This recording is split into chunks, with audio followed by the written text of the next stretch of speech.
Sebelum kita memulai pelajaran kita, apakah ada anak didik kami yang tidak hadir pada hari ini? Apakah ada? Tidak ada ya? Oke, kita akan melanjutkan pembelajaran kita. Tapi sebelum kita memulai pembelajaran kita, alangkah baiknya kita menyanyikan salah satu lagu wajib nasional. Silahkan dipimpin.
Agar suasana pembelajaran kita akan semakin bersemangat, silahkan semuanya berdiri dulu. Berdiri lagi. Kita akan melakukan ice breaking. Silahkan diikuti video yang ada di depan.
Indomie. Sekarang Ibu ingin bertanya, siapa yang bisa menerangkan langkah-langkah awal sampai akhir bagaimana caranya memasak Indomie? Silahkan tunjuk tangan. Terserah dengan versi kalian masing-masing. Oke, silahkan. Bagaimana langkah-langkah untuk memasak Indomie? Langkah pertama, saya akan merebus air. Setelah airnya mendidih, kita bisa memasukkan minyak. Lalu kita menambah seperti sayur, telur, dan lainnya. Lalu kita campurkan dengan bumbunya dan kita sudah siap memakannya. Oke, terima kasih, tepuk tangan. Apakah kita bisa makan Indomie langsung dari bungkusnya tanpa diproses? Tidak, Bu. Tidak, tentunya ada langkah-langkah bagaimana caranya untuk memasak Indomie yang enak. Ya kan? Sekarang kita akan melihat tujuan dari pembelajaran kita pada pagi hari ini. Yang pertama itu menjelaskan pengertian berpikir komputasional yang benar. Yang kedua, menyebutkan contoh kegiatan sehari-hari yang membutuhkan berpikir komputasional. Nah, yang selanjutnya adalah menyusun langkah-langkah sederhana secara logis dan terstruktur untuk menyelesaikan masalah. Nah, inilah tujuan pembelajaran kita pada pagi hari ini. Nah, sekarang Ibu akan memutarkan sebuah video bagaimana tentang 4 metode berpikir komputasional.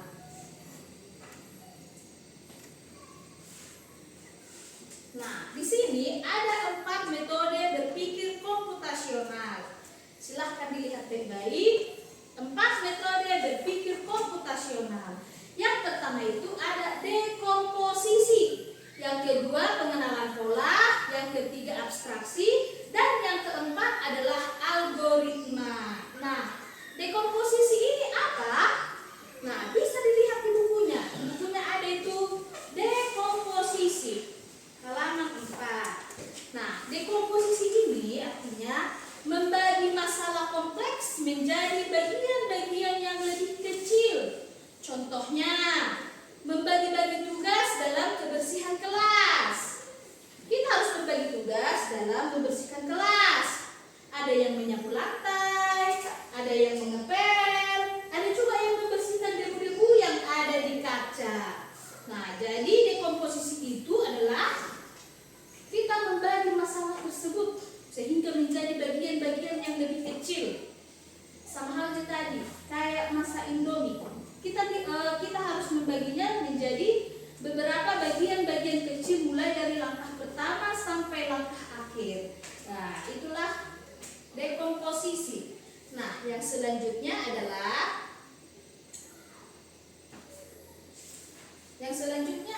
pengenalan pola. Pengenalan pola bisa dilihat di bukunya di halaman 6. Pengenalan pola itu yaitu mencari persamaan dari bagian-bagian yang sudah dipecah. Contohnya menyiapkan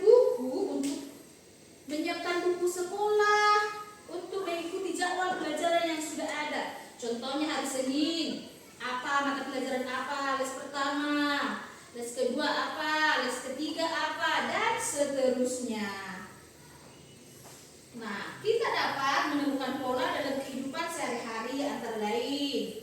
Silakan lihat bukunya, ada di bukunya itu di halaman 6. Yang pertama itu apa? Yang bagian A, pola, bentuk, dan warna. Yang kemudian pola dan warna pada baju ganti. Nah, yang ketiga pola urutan waktu pada jadwal pelajaran di sekolah. Nah, yang keempat pola pada bilangan ganjil dan genap. Nah, itulah pola yang dapat kita temukan dalam kehidupan kita sehari-hari. Nah, yang selanjutnya adalah abstraksi. Apa itu abstraksi? Abstraksi itu yaitu fokus pada hal-hal yang penting saja di kita hanya berfokus kepada hal yang penting. Contohnya ketika kalian mengerjakan tugas, kalian hanya fokus untuk mengerjakan tugas. Tidak perlu memikirkan bagaimana proses membuat pensil, atau cara membuat penghapus, atau cara membuat meja, ya kan? Kita hanya fokus untuk mengerjakan tugas. Nah, yang selanjutnya adalah berpikir algoritmis. Berpikir algoritmis. Nah, apa itu berpikir algoritmis? Yaitu membuat langkah-langkah penyelesaian masalah. Contohnya tadi, langkah-langkah membuat Indomie direbus. Yang pertama itu mendidihkan air, yang kedua memasukkan mie, kita tunggu sampai matang. Yang ketiga itu memasukkan bumbu, lalu lalu kita tuangkan mie dari panci pada mangkuk yang disediakan.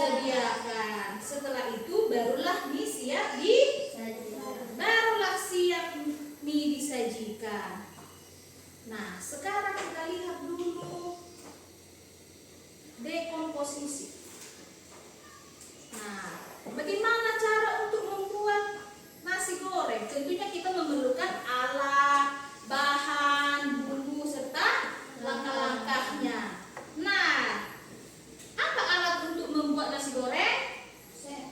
Apa? Coba sebutkan apa alat-alat yang digunakan untuk membuat nasi goreng? Panci, sendok, kompor, Apa lagi? pisau, Apa lagi? kaleng.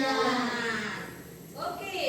Selanjutnya, setelah kita mengetahui alat-alatnya, kita juga harus mengetahui bahan-bahan yang diperlukan. Apa bahan untuk membuat nasi goreng? Nasi, telur, sosis, daun bawang, minyak.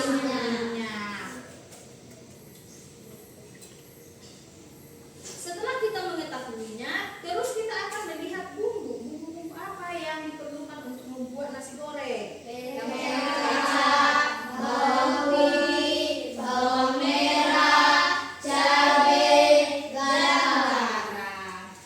Sekarang kita akan melihat langkah-langkah untuk memasak nasi goreng. Yang pertama itu apa? Potong semua bawang, Oke, yang kedua, ulek bumbu, yang ketiga, panaskan minyak, goreng telur dan bumbu, yang keempat, masukkan nasi, aduk rata, yang kelima. sidek rasa. Nah, setelah itu barulah kita dapat menikmati nasi goreng. Kita harus ketahui dulu hal-hal atau bagian-bagian kecil untuk membuat nasi goreng. Nah, yang selanjutnya adalah pengenalan pola.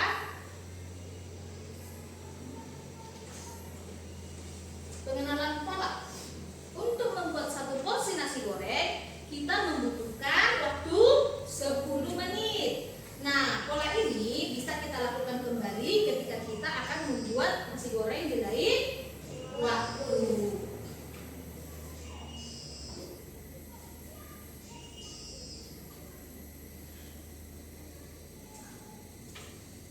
Karena kita pernah membuat nasi goreng, kita juga dapat membuat kue tiaw goreng karena proses dan bumbunya hampir sama.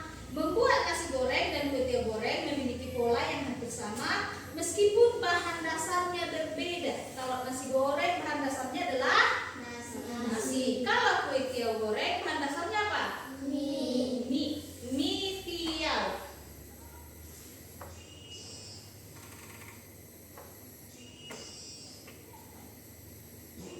Nah, yang selanjutnya adalah abstraksi.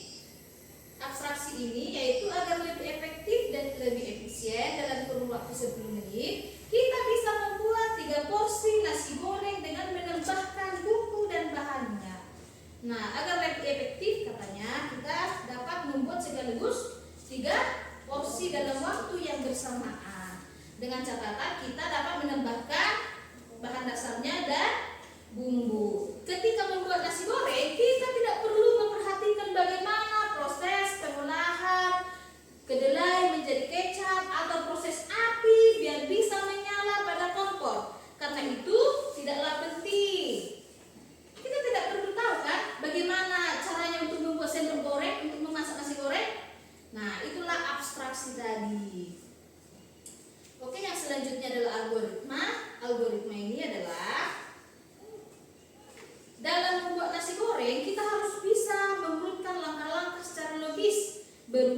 dan rinci mulai dari proses awal pembuatan, meracik bumbu sampai dengan proses menyajikannya. Langkah-langkahnya tadi apa? Untuk memasak nasi goreng. Panaskan minyak secukupnya. Goreng telur dan bumbu. Masukkan nasi dan bumbu lainnya. Cek rasa, jika rasa sudah pas, angkat dan sajikan. Bolehkah kita menyajikan terlebih dahulu tanpa memasak? Tidak. Tidak. Urutannya harus pas, mulai dari awal sampai akhir. Tidak boleh kita memasukkan bumbu dahulu daripada nasinya, kan? Kita harus masak dulu satu langkah demi langkah, ya kan? Nah, sekarang kalian menyelesaikan masalah. Coba lihat. Bagaimana Amel melakukan persiapan untuk membuat jus alpukat sampai menyajikan jus alpukat? Siapa yang bisa? Siapa yang bisa menjelaskan bagaimana caranya untuk membuat jus alpukat? Siapa di sini yang pernah membuat jus di rumah? Siapa di sini yang pernah membuat jus di rumah? Sama kan cara-caranya untuk membuat jus, kan? Mau buah alpukat, buah apel, buah melas, pepaya, sama kan? Coba dulu, silahkan dulu terangkan bagaimana langkah-langkah awal untuk membuat jus alpukat. Cara pertamanya adalah membelah alpukat dan blendernya. Mengupas dan memblender dan Ulang dari awal. Bagaimana langkah-langkah untuk membuat jus alpukat? cara membuat jus alpukat adalah mengupas alpukat dan membelahnya. Lalu alpukat diblender dan ditambahkan air dan dituangkan ke gelas. Jus alpukat saya dijanjikan. Ya, terima kasih sudah kembali ke tempat. Nah, selanjutnya siapa yang bisa menyelesaikan masalah yang kedua, yang depan? Bagaimana Riana melakukan persiapan mencuci pakaian sampai pakaiannya kering dengan menggunakan mesin cuci? Siapa yang mempunyai mesin cuci di rumah? Siapa yang mempunyai mesin cuci di rumah? Siapa yang bisa menerangkan bagaimana proses mencuci pakaian dengan menggunakan mesin cuci mulai dari mencuci sampai pakaiannya kering? Siapa yang bisa? Bagaimana proses mencuci kain di mesin cuci? Yang pertama, kita memasukkan kain ke dalam mesin cuci, lalu kita menuangkan air dan juga deterjen. Kita bisa mencolokkan mesin cucinya, lalu kita tunggu, kita bilas, dan kita jika ada yang menggunakan mesin cuci elektrik dapat digunakan langsung untuk mengeringkan pakaian. Jika tidak, dapat kita jemur di luar rumah agar kering. Oke, silahkan dulu. Terima kasih. Itulah tadi katanya bagaimana cara mencuci pakaian, langkah-langkah mencuci pakaian. Yang pertama itu kita memasukkan dulu kain yang kotor ke dalam mesin cuci. Setelah itu kita masukkan air. Setelah masukkan air, memasukkan deterjen. Lalu kita tunggu mesinnya berproses. Setelah itu kainnya dibilas. Setelah dibilas, dimasukkan ke pengering. Setelah pengering sudah bisa dijemur. Nah, sekarang di sini ibu akan membagi kelompok. Kita akan membuat kelompok. Kelompok 1, kelompok 2, kelompok 3, kelompok 4.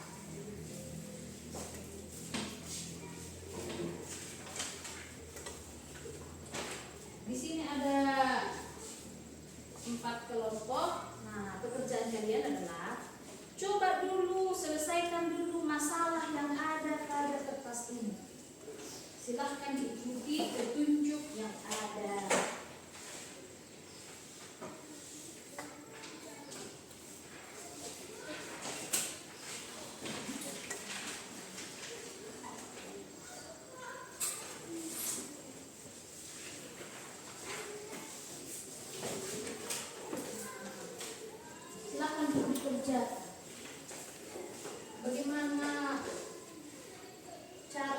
menyelesaikan masalah tersebut.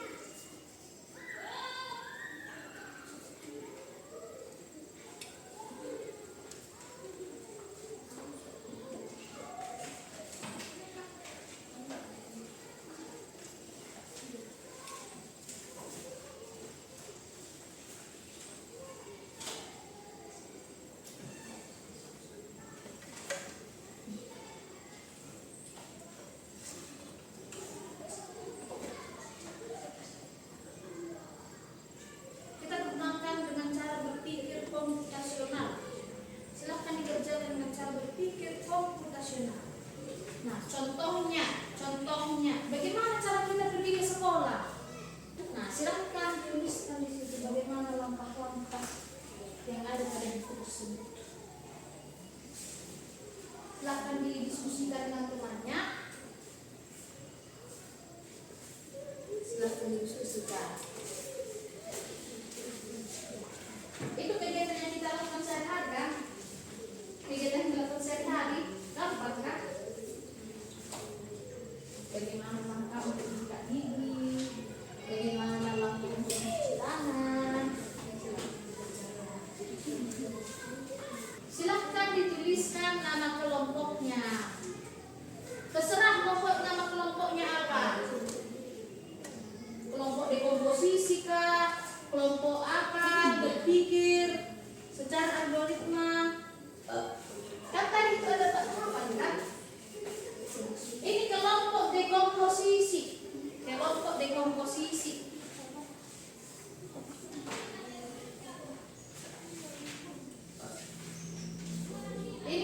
dekomposisi. Kelompok pola, kelompok abstraksi, dan kelompok algoritma. Sesuai dengan 4 tahapan berpikir komputasional.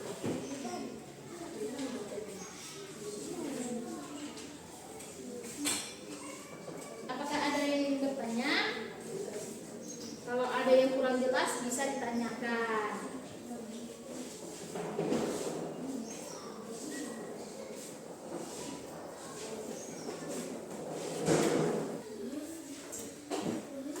Baiklah, apakah semuanya sudah selesai? Nah, silahkan dari tim dekomposisi menjelaskan yang dikerjakan.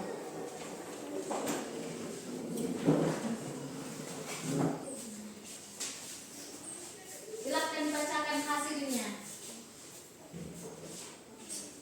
Kami dari kelompok dekomposisi akan menjelaskan hasil kerja kami. Nomor 1, langkah-langkah mencuci tangan. Nomor 1, Silahkan kelompok pola.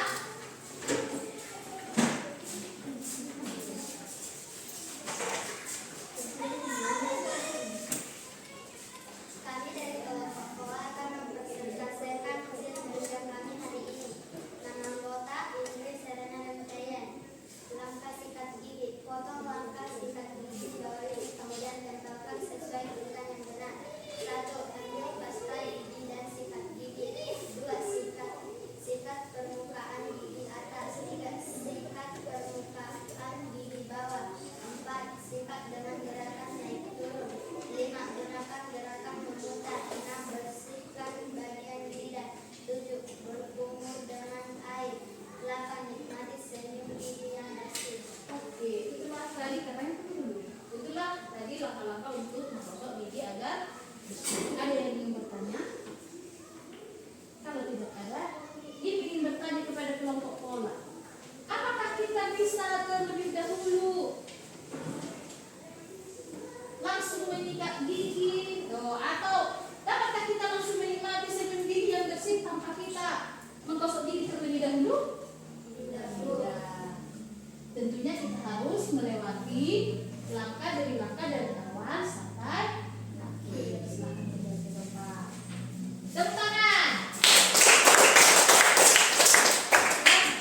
Anggota kami terdiri dari Yuti, Putri, dan Mikael.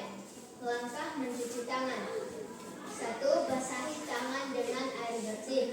2. Aplikasikan sabun ke seluruh tangan. 3. Gosok kedua telapak tangan dengan erat. 4. Fokus pada area sela-sela jari. 5. Bilas tangan dengan air mengalir. 6. Lalu keringkan tangan. Tangan Anda sekarang bersih.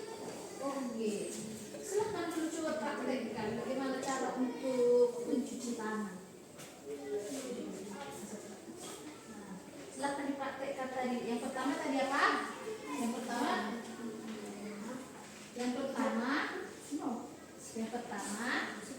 apa yang pertama tadi? Basahi tangan dengan Ya, air kita basahi tangan dengan air bersih. Yang kedua, aplikasikan sabun ke seluruh tangan. setelah itu kita Gosok kedua tangan dengan erat. baru fokus Pada area sela-sela jari. selanjutnya. Bilas dengan air mengalir. Iya. Setelah itu, Lalu keringkan tangan Anda sekarang tangan bersih. oke, terima kasih. Silakan kembali ke tempat. Tepuk tangan.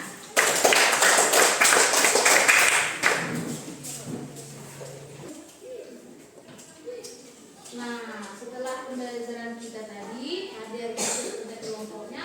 Sekarang ingin merefleksikan kembali apa yang sudah kita dapatkan pada hari ini. Nah, sekarang ingin bertanya, apa manfaat berpikir teratur?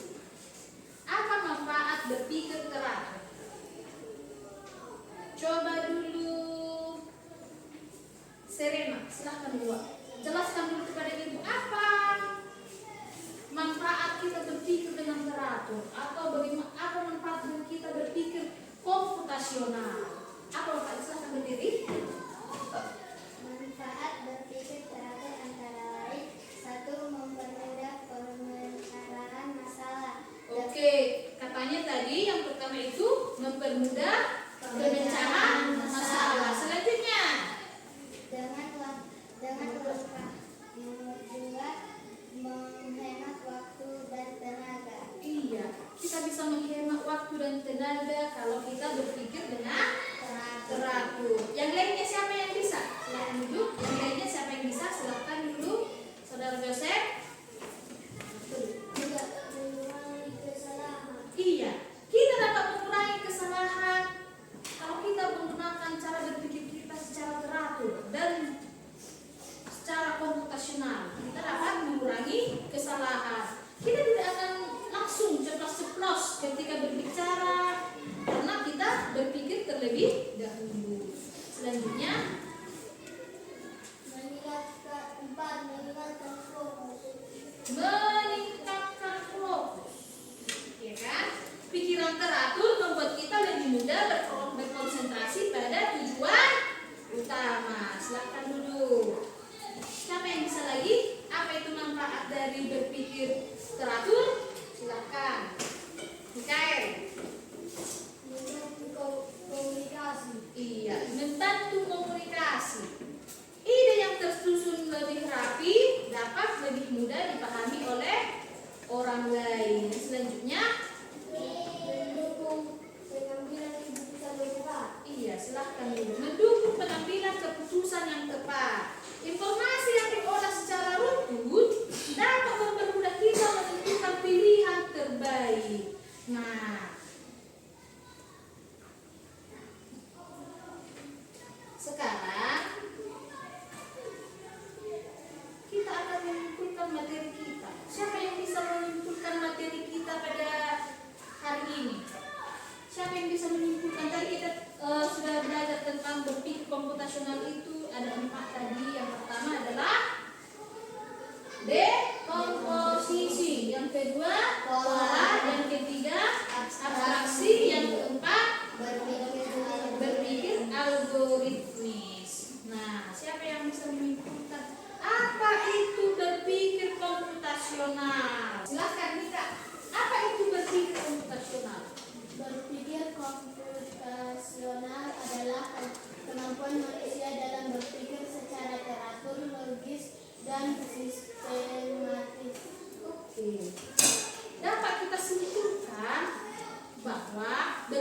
komputasional itu adalah kemampuan manusia dalam berpikir secara teratur, logis, dan sistematis.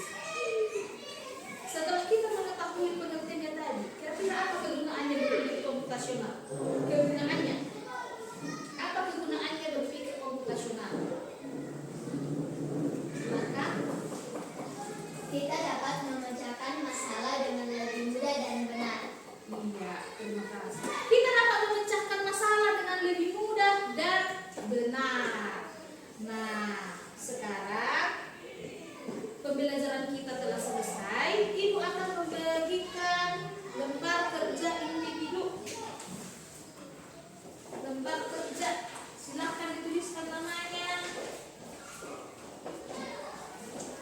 Tuliskan namanya, terus dikerjakan dengan baik.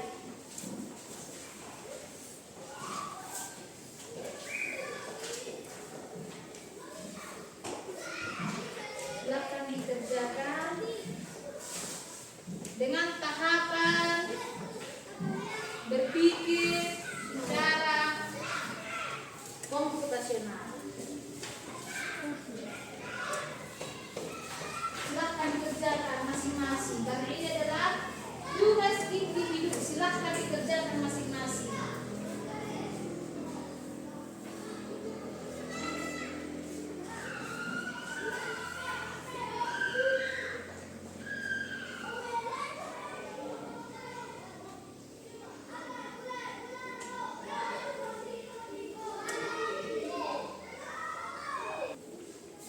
Apakah sudah selesai? Bisa dikumpulkan? Nah, ini akan digunakan untuk melihat hasil, untuk merefleksikan bagaimana pengetahuan kalian dalam satu hari.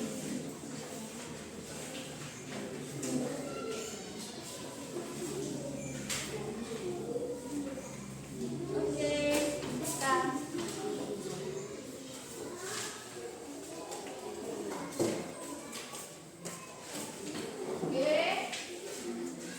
pembelajaran hari ini telah selesai. Untuk pertemuan selanjutnya kita akan belajar tentang program. Dilihat di bukunya itu, pembelajaran selanjutnya adalah pemrograman dasar. Tadi pembelajaran kita buka dengan doa. Sekarang akan kita tutup kembali dengan doa. Silahkan pimpin doanya. Silahkan pimpin doanya. Mari kita berdoa. Puji syukur kami panjatkan kehadiran-Mu Bapa yang berkata yang berada di surga. Hingga pada saat ini Engkau masih memberikan kami nafas kehidupan. Dan pada saat ini kami sudah selesai belajar. Terima kasih Tuhan. Engkau telah melindungi kami dalam hati ini Tuhan. Dan orang tua kami dimanapun mereka berada lindungi mereka. Dan jika ada teman kami yang sakit, sembuhkanlah sakitnya Tuhan. Dan kami yang Tuhan Yesus Kristus kami berdoa dan mengucap syukur kepada-Mu. Amin. Amin. Nah, pembelajaran kita telah selesai.